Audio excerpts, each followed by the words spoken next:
Welcome to this podcast for Brighton School of Business and Management students studying for the HND Level 5 courses. In this assignment, the main focus is on the more complex problematic issues that can arise in contracts and on how the law of tort impacts on business activities. In addition to studying the material we provide, you should also research and find more information on the specific topics in the assignment. You should also be able to draw on the studying you carried out and the assignment responses that you wrote when completing Unit 5, which covered aspects of contract and negligence for business. Be aware that increasingly, contract law and the law of tort are moving closer together, and in many cases they overlap or have very similar applications, but for the purpose of this assignment, focus on them separately as required. Section 1. On bullet point 1, just as asked, you need to explain and define the concepts listed. Here you need to describe a range of business situations or scenarios related to contracts and ideally relevant to your organisation or business sector, and explain how the different vitiating factors, such as one party making a false statement or applying undue pressure, can be applied in order to make the contract invalid. On bullet point 3, here again you need to describe a range of business situations or scenarios related to contracts and ideally relevant to your organisation or business sector, and explain how different remedies, such as the award of damages or an order to fulfil a contractual obligation, can be applied. Section 2.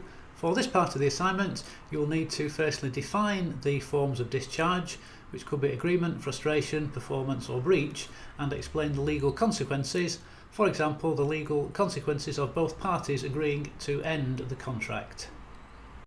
Here you'll need to explain what remedies can be applied to business contracts which have been discharged specifically by being breached. That is, one of the parties refusing to abide by the terms, for example the award of damages. Any examples you use should ideally be relevant to your organisation or business sector. You'll need to refer to types of damages, remoteness of damage, mitigation of loss, specific performance, injunctions and rescission. Section 3, just as asked, describe the nature and scope of each tort and what the rule was that resulted from the Rylands versus Fletcher case. Keep in mind here that you need to respond to this part of the assignment from the point of view of businesses and organisations. On bullet point 3, you need to describe a range of business situations or scenarios related to contracts and explain how each of the different types of tort, as you have listed and defined above, applies to those scenarios. An example could be of a contract to supply critical goods or services which have not arrived on time, and as a result the organisation cannot fulfil its own contractual obligations to a supplier. You need to state which tort applies and why, and what the remedies might be. Finally, you need to summarise the effects, the impact and the influence of the law of tort on how a business operates, particularly on how it prepares contracts, agrees to contracts, manages those contracts and responds to problems with those contracts. Section 4.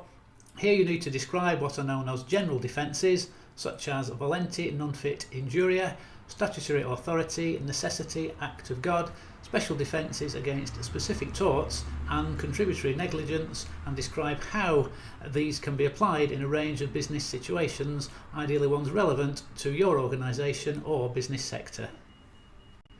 On the second bullet point, focusing specifically on the law of tort and tort remedies as opposed to contract remedies, although these are very similar, define compensatory and non-compensatory remedies and then describe how these can be applied in a range of business situations, and again ideally ones which are relevant to your organisation or business sector. Finally, here is a list of websites that you will find useful when preparing this assignment. And if you need any further help or guidance with this assignment, please contact your tutor.